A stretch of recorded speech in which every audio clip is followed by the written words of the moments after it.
Minha mãe, quando a gente estava saindo, ela falou assim, já pega tudo que é seu, que aí quando o seu pai chegar a gente já sai. Aí eu falei, hoje em dia eu não faço mais anotação em papel. Aí que eu falei assim que eu faço as anotações modernas. Aí agora para abrir.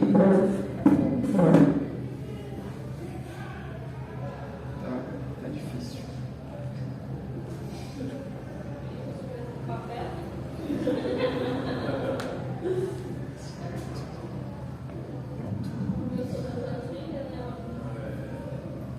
Usar papel como os maias e os astecas. Certo. Hoje eu vou recapitular a série de mensagens que eu estou fazendo sobre Satanás. Agora, na minha concepção, está chegando nas melhores partes.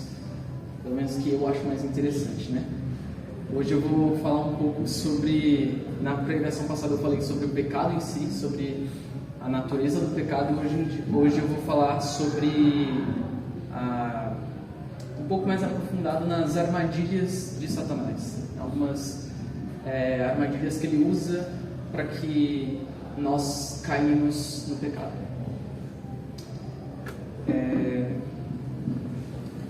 O que Satanás ele visa no meio cristão? Ele sempre vai estar preocupado, ele sempre vai estar com foco nas pessoas que estão realmente tementes a Deus, nas pessoas que estão dentro da comunidade cristã, as pessoas que estão focadas na palavra, as pessoas que estão realmente aprofundadas no relacionamento com Cristo. Essas pessoas que estão no foco de Satanás, essas pessoas que ele sempre está atento aos movimentos dela. Eu já vi até uma frase que diz assim: Satanás pensou que eu estava derrotado porque eu me ajoelhei, só que aí eu comecei a orar. Esse tipo de pessoa que, independente da situação, ele está realmente travado com Deus. É esse tipo de pessoa que Satanás sempre está atrás, porque não é interessante para Satanás procurar aqueles que estão perdidos, porque é muito fácil que essas pessoas já fiquem no caminho da perdição. Não é fácil que elas saiam desse caminho. Se as pessoas tentam mudar, é muito difícil sair, porque essas pessoas ficam presas ao pecado. E se as pessoas não tentam, não adianta muito. Elas vão ficar no caminho que Satanás preparou com toda a maestria, com toda a delicadeza para esse tipo de pessoa. Então, as pessoas que estão realmente em Cristo, que são as pessoas que são o alvo de Satanás. E é uma estratégia simples, só que eficaz de Satanás. Quanto menos pessoas, pensando em um aspecto de guerra, quanto menos pessoas tiver no exército inimigo, é mais fácil de vencer a guerra. Então ele tenta trazer mais pessoas que estão caminhando com Deus para o lado dele. É básico. Virou um ditado popular, que é a frase da mulher chamada Surama Jurdir. Agora eu não me lembro se é uma mulher, mas eu lembro que eu tinha visto que era uma mulher. Ela disse: ser excelente é saber fazer o básico bem feito, que virou um dito popular. Então, basicamente, ele faz o básico, só que de forma bem feita, com excelência. É isso que Satanás tenta fazer todos os dias. Ele tenta nos afligir. E para isso, ele usa os que eu nomeei de os 3 grandes males, que inclusive é o nome da mensagem. São os 3 grandes males: a possessão, a opressão e a tentação. Nessa ordem, eu considero a ordem de periculosidade desses 3 grandes males. A mais fraca, no caso, a menos perigosa, seria a possessão, depois a opressão, depois a tentação. A tentação sendo a mais perigosa de todas. Eu separei cada um desses 3 em duas vertentes, digamos assim, 2 partes diferentes. A possessão, existe a possessão direta e a possessão indireta. a opressão, existe a opressão externa e a opressão interna. E a tentação, existe a tentação a curto prazo e a tentação a longo prazo. Então seriam 6 grandes males, olhando dessa forma. Para pegar nesse aspecto de guerra que eu estou usando, eu utilizei alguns exemplos.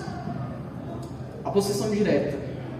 Vamos imaginar aqui um cenário de guerra, né, entre 2 exércitos mesmo guerreando, e de repente nós, como soldados, estamos caminhando aqui no campo de batalha, explode uma bomba que tem um tipo de gás que é um gás alucinógeno.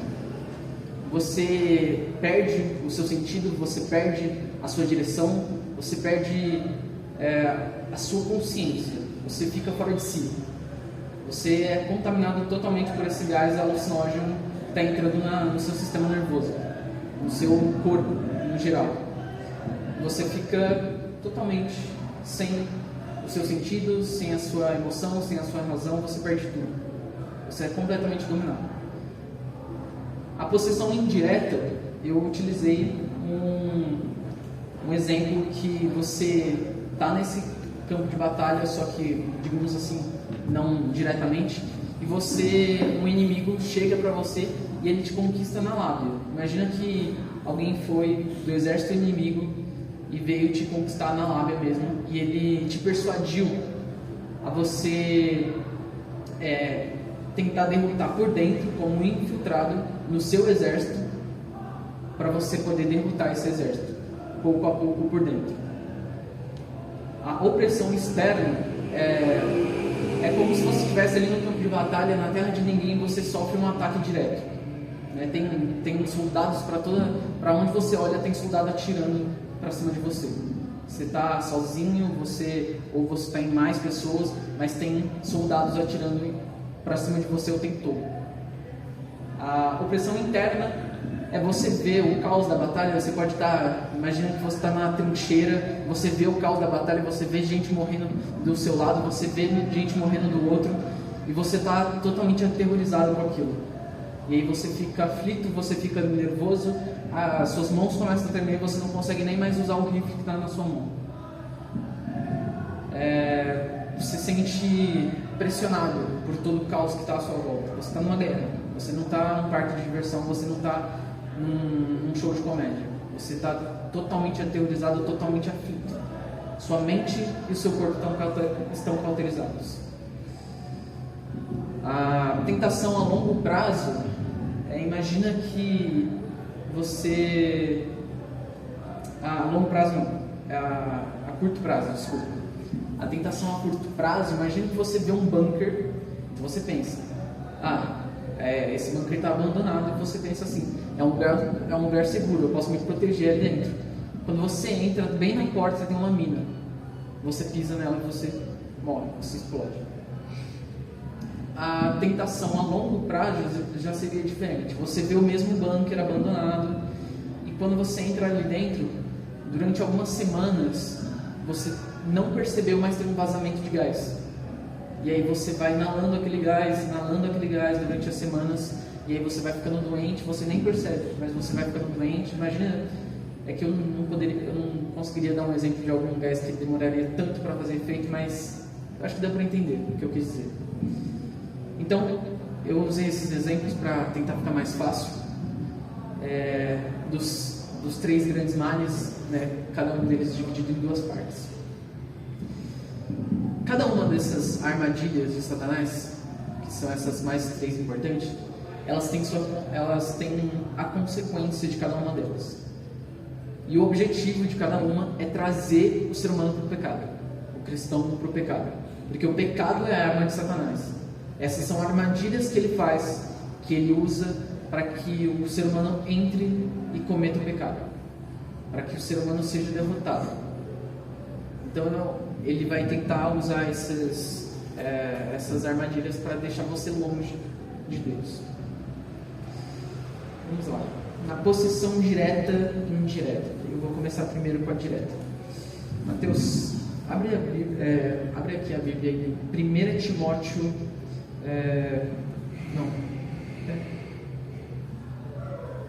Não, Marcos 5:1, desculpa.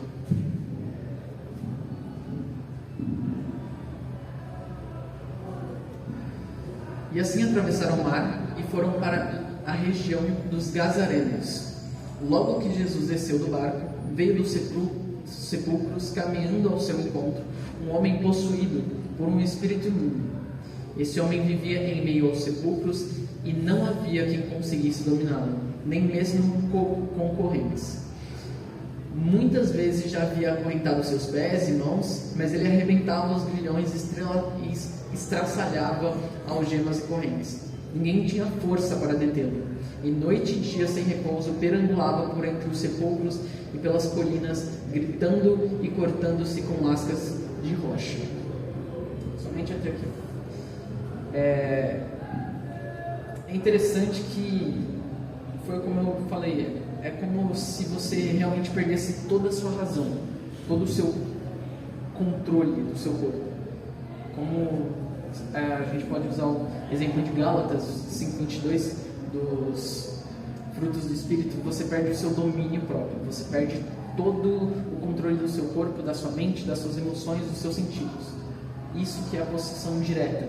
É a possessão que a gente vê em muitos casos na Bíblia. Eu peguei esse exemplo porque é o mais conhecido, mas a gente consegue ver a menina endemoniada que fazia visões quando Paulo encontrou lá em Atos. Acho que a filha de Jairo também foi endemoniada. A gente vai encontrar alguns exemplos na Bíblia, se eu não me engano são mais de 10 que tem na Bíblia, só que esse é o mais famoso. E é interessante que cada tipo de possessão, eu não vou me aprofundar nisso, porque eu acho que esse não é o foco, mas cada tipo de demônio cria um tipo de possessão diferente. Alguns são mais brutos fisicamente, alguns dão dons para as pessoas, alguns fazem com que as pessoas fiquem doentes, enfim.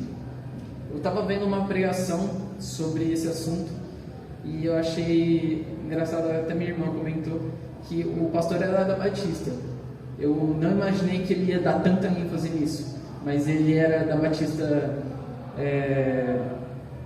não da Batista renovada, da Batista tradicional. E ele parecia mais um tipo de assembleiano, de pentecostal. Ele falou sobre esses 3 males, só que cerca de 70% da pregação foi falando sobre possessão demoníaca. Ele quase deu um curso de como expulsar demônios dentro da igreja, dentro na pregação dele. Ele falou para a igreja toda como expulsar demônios, como pegar na cabeça da pessoa para expulsar o demônio. Ele falou muita coisa. Eu pensei que ele ia realmente abrir tema para os 3, mas eu consegui pegar algumas coisas interessantes sobre os outros. Só que de qualquer jeito, eu acho que não deve dar tanta atenção para isso, porque tem 3 pontos que eu acho que são importantes para a gente saber que não é a possessão que é esse grande mal. Por quê? Primeiro, que não é algo atual. Eu acho que o diabo se modernizou. Ele usa estratégias melhores. Eu acho que não é o melhor tipo de arma para utilizar contra os cristãos, principalmente os cristãos modernos. E também é uma estratégia que não faz muito mal nem as pessoas que estão ao redor do endemoniado, mais para a própria pessoa que está endemoniada, mas para aqueles que estão ao redor não é muito relevante.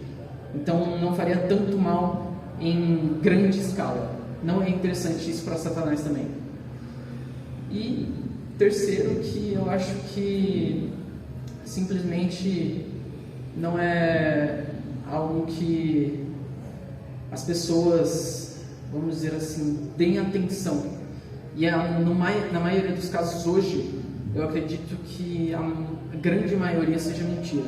Eu nunca vi, eu acho que poderia dizer que eu nunca vi realmente alguém expulsando um demônio de verdade.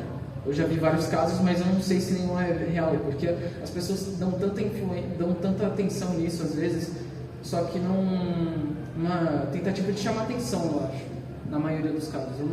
Então eu não posso dizer que eu já vi alguém expulsando um demônio de verdade, diretamente, assim, dessa forma que eu estou falando, como um endemoniado gadareno. Agora, a próxima possessão, que eu acho que é mais perigosa, ela tem uma influência maior, que foi aquele exemplo que eu falei da pessoa que ela está na guerra e ela é persuadida, ela é influenciada pelo seu inimigo a se infiltrar dentro do seu exército próprio e derrotando o seu exército de dentro para fora, que é a possessão indireta. Então, como que funcionaria isso? Eu peço que Mateus e os irmãos também abram aí em João 13, versículo de número 2. Essa é uma passagem também bastante famosa. Ele diz assim: durante o final da ceia, quando já o diabo incutira no coração de Judas Iscariotes, filho de Simão, que deveria trair a Jesus. Ou seja, o que aconteceu aqui? Judas não estava endemoniado como endemoniado gadareno. Ele não estava fora de si, ele não estava fora de consciência, mas ele já estava sendo persuadido por Satanás a trair Jesus. Satanás já tinha colocado na cabeça dele que ele deveria trair Jesus. Então ele estava endemoniado, só que não diretamente, não de forma explícita, mas de forma indireta, um tipo de manipulação. Que Satanás é mestre nisso, eu acho que a gente já percebeu. Eu acho que, digamos assim, é a maestria dele, é o que ele faz com mais excelência, é a manipulação. Então, essa possessão que eu considero mais influente, mais moderna e mais perigosa de possessão demoníaca. E aí, eu utilizei uma frase que eu gostei do São Jerônimo. Ele disse assim: trabalhe em algo para que o diabo te encontre sempre ocupado. Ou, como dito popular, que a gente tanto utiliza, cabeça vazia é a oficina do diabo.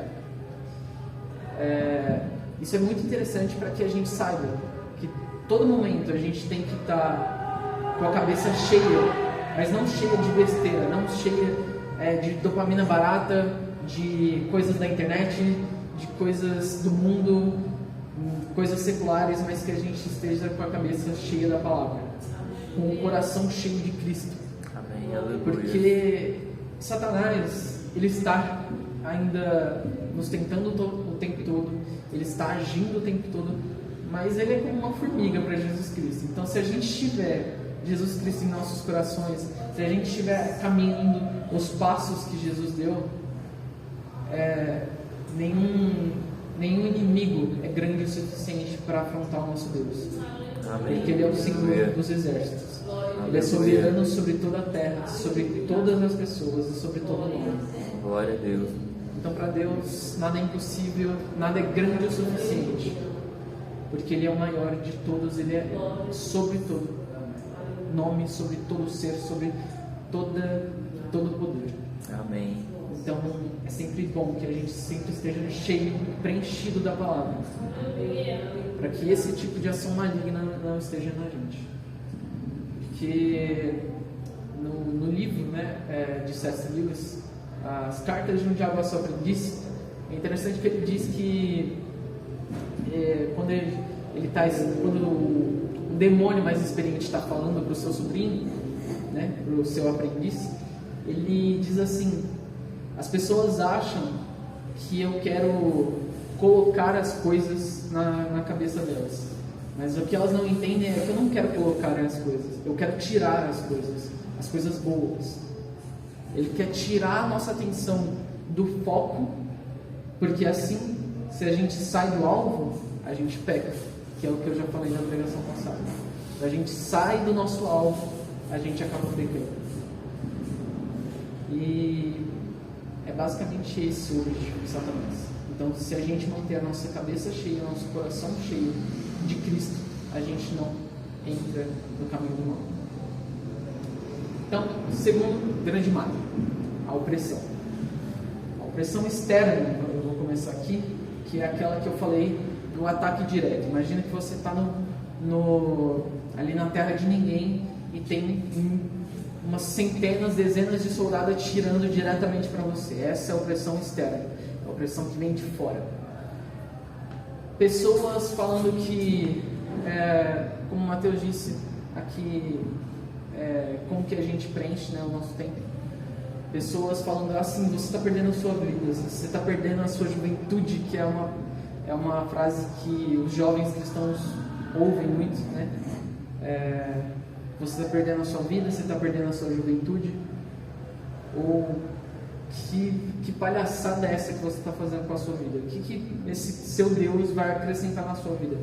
Vai se divertir, né? São coisas que fazem ataque direto à sua vida cristã. E não só esse tipo de coisa, mas no geral, quando Satanás ataca, ele vai atacar você diretamente com pensamentos negativos, pensamentos para você duvidar da sua fé, para você sempre estar ali pensando assim: o que eu estou fazendo na minha vida? Eu acho que eu não estou no caminho certo, eu acho que isso não é para mim. Então, esse tipo de coisa que Satanás ele faz, ele te oprime externamente.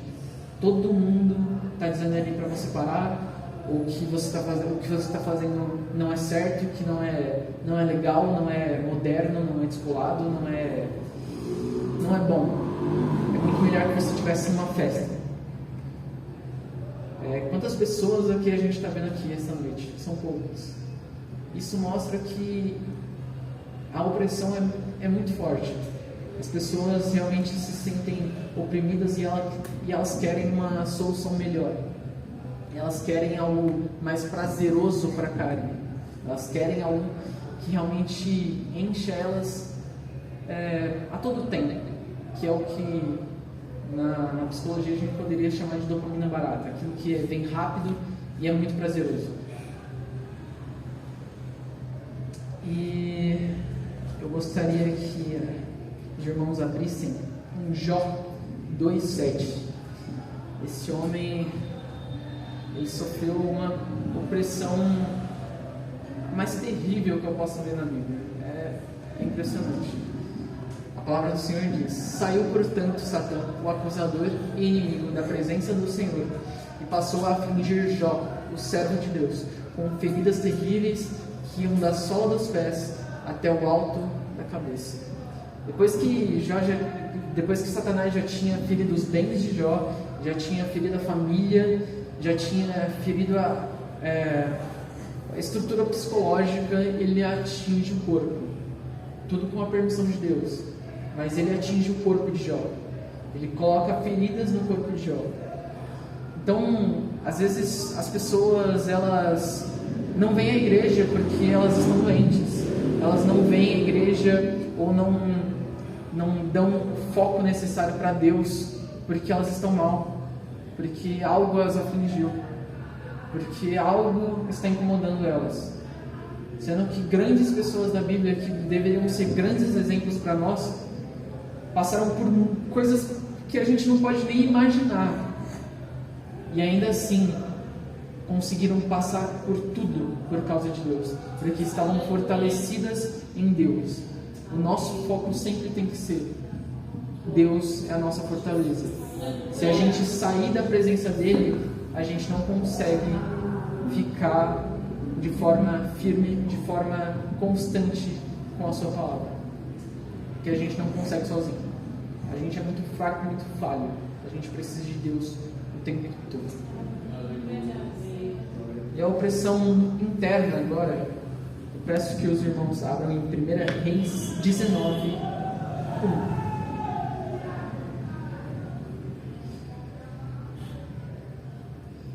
A palavra do Senhor diz: então o rei Acabe contou a sua esposa Jezabel tudo o que realizara Elias e como passara ao fio de espada todos os profetas de Baal. Diante disso, Jezabel mandou o mensageiro a Elias com o seguinte recado: que os deuses me façam sofrer as piores desgraças, se até amanhã, a essa hora, não fizer com a tua vida o que fizeste com os profetas. Assim que Elias recebeu este aviso, fugiu para salvar a própria vida. Chegando a Berseba, que pertence a Judá, deixou ali seus o seu servo. Quanto a ele, fez pelo deserto a caminhada de um dia e foi sentar-se debaixo de um pé de giesta, uma espécie de arbusto, e ali orou pedindo para si a morte, dizendo: agora basta, ó Yahvé, retira a minha vida, pois não sou melhor que meus pais. Somente até aqui. Gente, muitos psicólogos, a maioria, afirmam que nesse momento Elias estava passando realmente por depressão, o que seria, né, o transtorno da depressão, um mal da mente. Eu não estou definindo aqui, eu não sou psicólogo, mas aqui temos dois, o Mateus e o Michel, que depois eu acho que eles conseguiriam explicar melhor. Mas Elias aqui, a visão de muitos psicólogos, psiquiatras que eu vi nos estudos, consideram que Elias estava passando por um momento de depressão profunda. Ele queria a morte, ele estava pedindo pela morte, como se ele estivesse ali quase na beira do suicídio. E o que acontece? A opressão, ela mistura um pouco da externa com a interna, que eu tinha comentado. Aqui Elias passa pelas duas. Ele recebe uma ameaça, ele percebe que ele acha que ele está sozinho, que ele é o único sobrevivente entre os profetas. Ele recebe uma ameaça de Jezabel e ele entra em profunda depressão, com pensamentos suicidas, com pensamentos negativos, com pensamentos que ele estava desistindo de tudo, simplesmente se entregando à sua própria depressão, à sua mente deprimida. E Satanás, ele vai nos tentar o tempo todo a isso. Ele vai colocar barreiras nas nossas vidas para que a gente fique dessa forma. Como eu disse no exemplo da guerra, a gente vai ver o caos ao nosso redor. Elias dali percebeu que ele achou que ele estava sozinho e simplesmente ele se entregou a esses sentimentos negativos. A gente vai olhar assim que na nossa faculdade a gente entra e vê que todas as pessoas estão falando que a gente está perdendo a vida. No nosso emprego você vê pessoas xingando umas às outras, com pensamentos de raiva, sendo mal educadas umas com as outras. Você passa na rua, ninguém é educado, você passa em algum lugar e todo mundo simplesmente está de uma forma, vamos dizer assim, sendo maldosos, tendo uma vida de pecado. Você vê o caos reinando ao seu lado. Só que esse é o problema. A gente não pode olhar para o caos, porque senão a gente realmente entra nesse desespero. A gente precisa olhar para Cristo. Quando Pedro desviou o olhar de Cristo, ele afundou. Ele estava andando sobre as águas, mas ele afundou quando ele desviou o seu olhar de Cristo. Só no momento dele se desviar do alvo, ele pecou. Quando a gente para de olhar para Deus, a gente acaba se ferindo internamente, externamente. A gente perde o foco, a gente perde a alçada, a gente perde a nossa fortaleza, que é Cristo. Tem um ditado indígena que é bem famoso, eu acredito que a maioria conhece, não sei, mas eu improvisei ele aqui para o meio cristão. Dentro de mim existem dois lobos, o lobo do céu e o lobo do inferno. Ambos disputam o poder sobre mim. E quando me perguntam qual lobo é o vencedor, eu respondo: aquele que eu alimento. Quando a gente alimenta o nosso lobo do inferno, o nosso lobo interno que busca o pecado, a nossa carne, como a gente comumente diz no meio cristão, a gente acaba entrando no pecado. A gente acaba entrando ali naquela situação, a gente entra na lama. Mas quando a gente alimenta o nosso lobo do céu, o nosso espírito, quando a gente está sempre alimentando da palavra, aí sim a gente consegue olhar para Cristo. E aí esse lobo vence. O espírito vence. O espírito vence sobre a carne. Porque, como diz em Efésios, a nossa luta não é contra o sangue nem contra a carne, mas contra as potestades espirituais. A gente tem que alimentar o nosso espírito o tempo todo, porque se a gente alimenta a nossa carne, a gente acaba perdendo essa guerra, a guerra das nossas vidas. Não é uma simples batalha que a gente vai esquecer algum dia. É o que vai definir a nossa história, o nosso destino eterno. Se a gente vai ter um destino de morte, ou se a gente vai ter um destino de vida eterna ou morte eterna. Não é algo simples, não é algo pequeno, é algo muito grande, fora da nossa compreensão. Às vezes eu paro e penso e fico imaginando o que é a eternidade, o que é a infinitude. Não é 1 milhão de anos, não é 1 bilhão de anos, não é 1 trilhão de anos. É todo o tempo. Não tem um fim.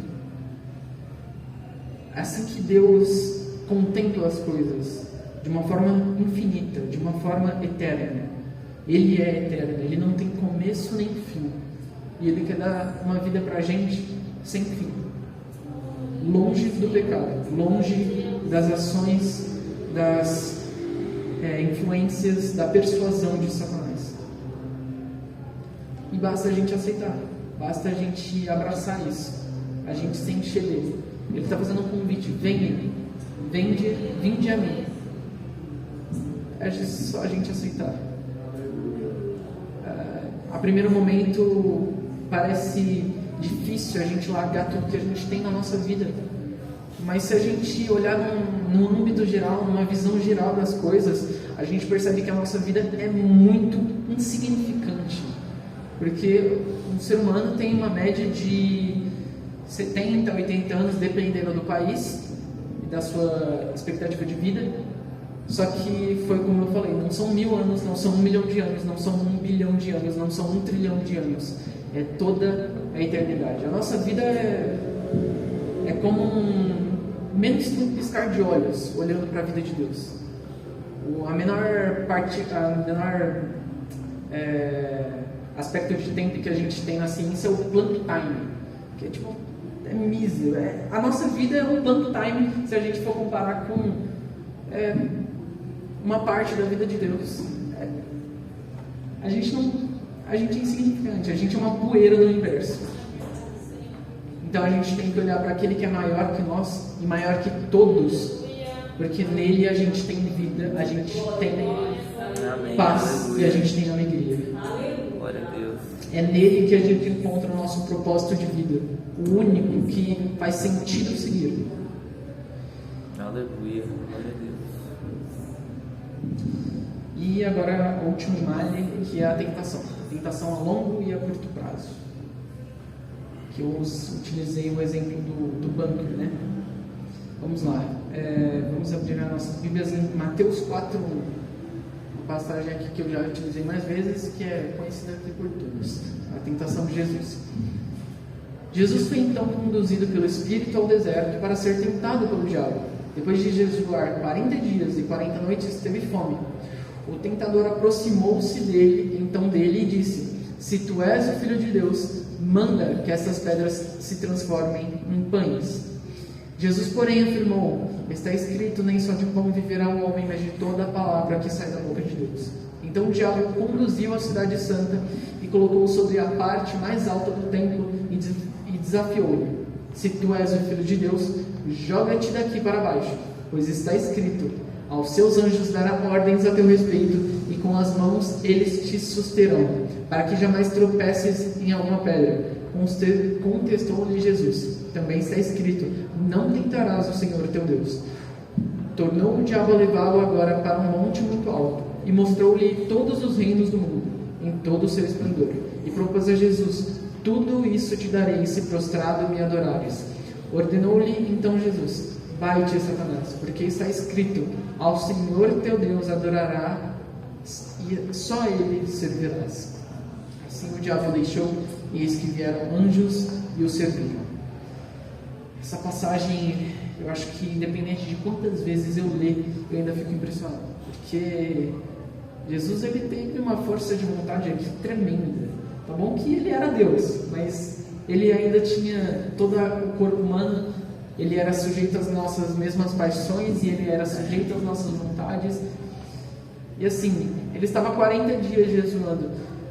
Se a gente fizer a experiência de passar uma semana jejuando, ou talvez 2, a gente não vai precisar transformar pedras em pão.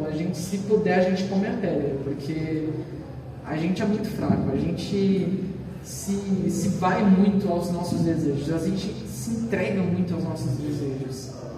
Se você reparar, é muito difícil hoje ver uma pessoa com domínio próprio, né, que eu já comentei aqui. É muito difícil ver uma pessoa com disciplina, uma pessoa com persistência, uma pessoa com vontade, com força de vontade.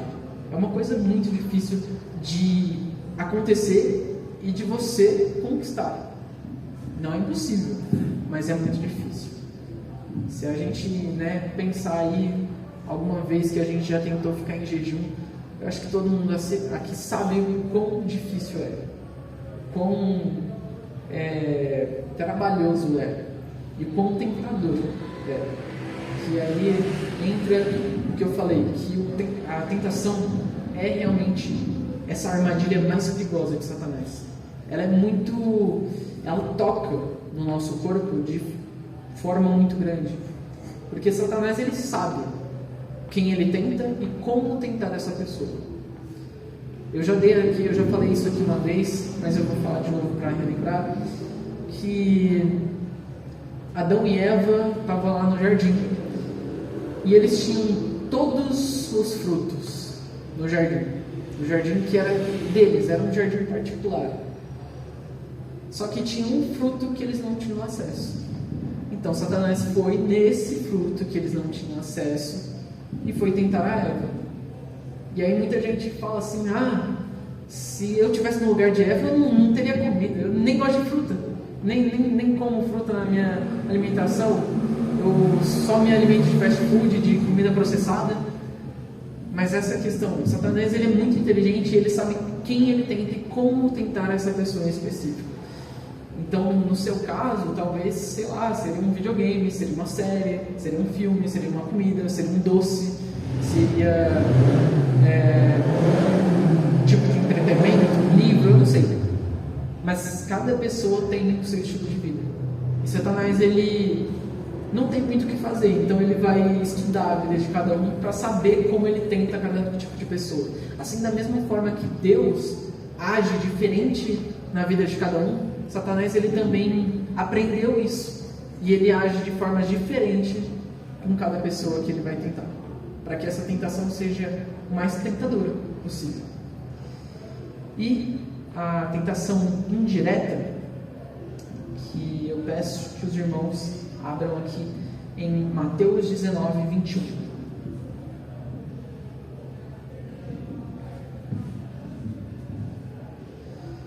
Diz assim: Jesus disse a ele: se queres ser perfeito, vende os teus bens, dá dinheiro aos pobres e terás um tesouro no céu. Depois vem e segue-me. Eu procurei alguns versículos e eu achei que esse era o melhor, porque é uma coisa muito comum em todo ser humano: a cobiça ao dinheiro. O que seria a tentação a longo prazo? Eu colocaria como os vícios. A tentação a curto prazo é alguma coisa ali que, como eu falei, um jejum. Você está jejuando um tipo específico de alimento. Se você vê aquele alimento na sua frente, é a tentação a curto prazo. Você vai querer automaticamente aquilo. Você está jejuando por, 3 semanas, você não come chocolate. Você vê um bombom que você às vezes nem come tanto, mas é chocolate, você vai querer. Porque você está ali, você está em abstinência daquilo. Essa é a tentação a curto prazo. A longo prazo, ela já é uma coisa mais duradoura e mais imperceptível, e eu acho que mais difícil de se livrar, que são os vícios. Aqui você percebe que esse jovem, ele era preso ao dinheiro. A gente pode se prender a muitas coisas, existem várias coisas que nos prendem neste mundo. As coisas boas a gente costuma chamar de hábito. As coisas ruins são os vícios. Mas, na teoria, são praticamente a mesma coisa. Só que, olhando de um ponto de vista químico e olhando para o cérebro, a gente percebe que o que faz você ter um hábito é diferente do que faz você ter um vício. Porque o vício ele vai agir com a sua dopamina. Então, ele te dá uma recompensa muito rápido, ele te dá uma recompensa ali no momento. Então, você gosta daquilo, você quer ter o tempo todo aquilo. O hábito geralmente é mais difícil de ser construído, porque ele tem primeiro ele tem uma prova e depois ele vem a recompensa, como é o caso de uma atividade física ou de um estudo. Depois da parte mais difícil que vem a recompensa. E eu queria passar também uma frase que São Basílio Magno, eu não sabia de quem era essa frase, eu já tinha escutado várias vezes, mas ele que disse que não é possível tornar o inferno atraente. Então o diabo torna um caminho que leva até lá atraente. Basicamente é o que eu poderia definir com uma frase que é a tentação. O inferno, ele é feio, ele é perigoso, ele é horrível aos olhos. Então Satanás ele torna um caminho até lá atraente. Ele coloca coisas para que você queira ir para um lugar que você nunca gostaria de ir se você olhasse diretamente. Então é muito importante que a gente tenha essa visão a longo alcance, uma visão ampla, que a gente abra os nossos olhos, porque a gente precisa ver, como que eu falei do hábito, a gente precisa ver o que vem depois, não o que está no processo. Porque se a gente vê que o processo sempre está sendo fácil, é porque é um vício. Se a gente vê que o processo está difícil, é porque é um hábito, é uma coisa boa, uma coisa que a gente quer cultivar. E a tentação, o caminho ao inferno é exatamente isso, é como um vício. Você vai tendo recompensa o tempo todo, você vai vendo coisas boas. Quando você se depara, você está preso naquilo, você não consegue mais sair, e você vai estar destinado a uma vida de prisão, uma vida de ilusão, porque aquilo tudo é mentira. Quando você chegar no seu resultado, você vai perceber que você está ferrado. Como a gente pode, por exemplo, pegar um vício com alcoolismo. Toda hora a pessoa vai, ela se sente mal, ela quer recompensa, ela quer dopamina, então ela busca na bebida. Só que quando ela percebe, ela já está presa naquilo, e aquilo só degrada tanto o corpo dela quanto a mente dela. Ela fica desatenta porque ela está cheia de dopamina, ela não consegue mais ter a dopamina que ela tinha antes, porque o cérebro dela já se sobrecarregou, ele não tem mais, ele está tentando alcançar um limite e não consegue mais. Então, se a gente não olha a vida como um todo, a vida com um alcance longo, a gente fica cego, a gente não consegue ver o que tem por trás do processo, a gente fica com a visão totalmente apagada, turva, pelas coisas que vêm nesse processo. Agora, eu queria passar uma pesquisa muito interessante aqui, que eu achei que é uma pesquisa antiga, eu acho que até minha mãe já comentou aqui em culto, só que há muito tempo atrás. E diz assim, um estudo de 2014, publicado no JAMA Psiquiátrico, que é um grupo de estudos psiquiátricos, se eu não me engano, é dos Estados Unidos. Ele mostrou que a participação em atividades espirituais, como a leitura da Bíblia, estava associada a uma redução na atrofia cerebral dos idosos. E esses estudos, eles indicavam que a leitura regular da Bíblia pode trazer alguns benefícios, que são a redução em 30% nos sentimentos de solidão, a redução em 32% em ataques de raiva, a redução em 57% de problemas como o álcool, a redução de 60% de probabilidade de estagnação ou frieza espiritual, 68% reduz a probabilidade de você cometer adultério, 74% menos chance de você se envolver com vícios, com jogos de azar, com coisas que realmente te prendem. E ele diz assim, mas os benefícios não param por aí. Aqueles que mergulham nas escrituras sagradas de 4 a mais vezes por semana relatam um aumento dramático na habilidade de reter o conhecimento bíblico, de até 4 vezes mais, ou 400%, se a gente for usar nos números decimais. E uma capacidade duplicada, no caso de 200%, de você ter uma facilidade de compartilhar o seu conhecimento bíblico, de você conseguir espalhar as boas novas, que é o nosso propósito aqui na Terra, e de pregar o Evangelho a toda criatura. Então, a leitura bíblica e a meditação nela faz com que a gente consiga escapar desses 3 males com exímia facilidade. Quando a gente realmente se prende, não nos males, mas nos bens que essa palavra tem, a gente realmente consegue ter uma vida espiritual, emocional, física muito melhor, muito mais saudável e muito mais rica, muito melhor, muito mais prazerosa. Porque apesar de coisas como o vício, coisas como a tentação que o diabo nos propõe serem prazerosas no instante, elas não continuam prazerosas. Elas se tornam fúteis, elas se tornam ruins, porque, como eu disse, tem um limite. Se você enche o seu cérebro de dopamina, ele não vai conseguir mais captar aquele primeiro turbilhão de dopamina que você teve, no seu primeiro contato a alguma coisa ruim. Mas é engraçado, a Bíblia ela se renova, ela se multiplica. Então, quanto mais você buscar da palavra, melhor a experiência fica. Uma vez eu fiz uma frase baseada nisso, eu gostaria de compartilhar com os irmãos. Eu escrevi assim, eu anotei aqui no caminho.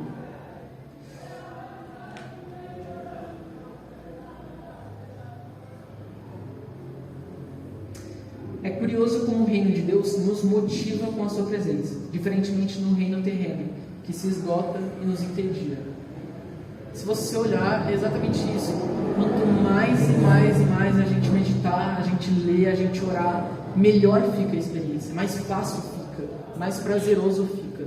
Só que do outro lado, quanto mais a gente se aprofundar no pecado, a gente percebe que a gente está todo cheio de sujeira, a gente está cheio de lama, a gente não vê mais aquela ilusão que estava por cima, a gente vê o resultado, o resultado realmente nu e cru para a gente percebe que a gente está totalmente perdido, a gente está no caminho da perdição, porque a gente se afastou de Deus, a gente se afastou da personificação do amor, da personificação do bem, na pessoa mais perfeita e maravilhosa que a gente pode encontrar, que é o autor das nossas vidas, que é o autor dessa palavra. Quando a gente se afasta dele, a gente simplesmente se perde. É como um personagem de um livro ter raiva do próprio escritor do livro. Não faz sentido. A gente tem que se aproximar, porque se ele que escreveu as nossas histórias, é ele quem pode nos guiar, é ele quem pode nos ajudar a crescer, é ele quem nos ajuda a ter uma história melhor, uma história mais bonita. E, para finalizar, eu tenho mais uma frase. Eu trouxe bastante frases para essa mensagem, e essa é uma frase que eu gosto muito, que eu já disse aqui, de um pensador chamado Hemingway, acho que se fala assim. Ele diz assim: não há nada nobre em ser superior ao seu semelhante. A verdadeira nobreza está em ser superior ao seu antigo eu. Ou seja, a gente não deve olhar para as pessoas que estão ao nosso redor. A gente tem que olhar para nós mesmos e vermos: eu estou caminhando com Cristo? Eu estou alimentando o meu lobo do céu? Eu estou deixando a minha mente preenchida com essa palavra?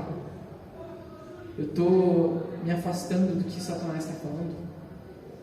Eu estou preenchendo a minha vida com coisas boas ou com coisas ruins? O que eu estou fazendo na minha vida? Porque essa vida aqui carnal ela vai acabar.